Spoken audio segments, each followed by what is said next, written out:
How to delete Apple Maps data in iPhone. So if you want to clear your data on your Apple Maps, then what you can do is you can just stay tuned to this video.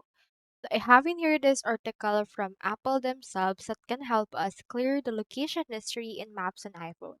So typically your location history is your Maps data.